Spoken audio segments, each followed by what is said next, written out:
Tree കിച്ചണിലെ പുതിയ എപ്പിസോഡിലേക്ക് ഏവർക്കും സ്വാഗതം. റാഗിപ്പൊടി കൊണ്ട് നിമിഷ നേരത്തിൽ രുചികരവും ഹെൽത്തിയുമായ സൂപ്പ് എങ്ങനെയാണ് തയ്യാറാക്കുന്നത് നോക്കാം. കടുക് പൊട്ടിച്ച് ഒരു സവാള ചെറുതായി അരിഞ്ഞ് ചേർത്ത് കൊടുത്ത് നന്നായി മിക്സ് ചെയ്ത് വഴറ്റിയെടുക്കാം. ഇതിലേക്ക് 1/4 ടീസ്പൂൺ ജീരകം കൂടി ചേർത്ത് കൊടുക്കുന്നുണ്ട്. അവയും കൂടി ചേർത്ത് നന്നായി മിക്സ് ചെയ്തെടുക്കാം. ഇതിലേക്ക് 1/4 ടീസ്പൂൺ ഉപ്പും കൂടി ചേർത്ത് നന്നായി മിക്സ് ചെയ്തെടുക്കാം. ഇത് വെന്ത് വരട്ടെ. അടുത്തതായി ഇവിടെ 1 കപ്പ് റാഗിപ്പൊടി എടുത്തിട്ടുണ്ട്.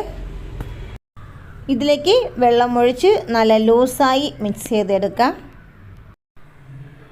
സവാള വഴറ്റി വരുമ്പോഴേക്കും ഇതിലേക്ക് ചെറുതായി അരിഞ്ഞ 1 ക്യാരറ്റ്, 2 ബീൻസ്, പച്ചമുളക് ഇവയും കൂടി ചേർത്ത് വഴറ്റിയെടുക്കാം.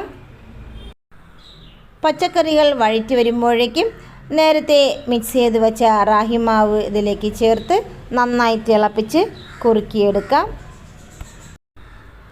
അങ്ങനെ ഇതാ രുചികരമായ റാഗി സൂപ്പ് റെഡിയായിട്ടുണ്ട്.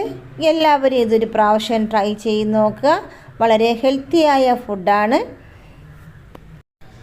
ഈ വീഡിയോ ഇഷ്ടമായാൽ ലൈക്ക് ചെയ്യുക, ഷെയർ ചെയ്യുക. ഈ ചാനൽ ഇതുവരെയും സബ്സ്ക്രൈബ് ചെയ്യാത്തിട്ടുണ്ടെങ്കിൽ സബ്സ്ക്രൈബ് ചെയ്ത് സപ്പോർട്ട് ചെയ്യുക.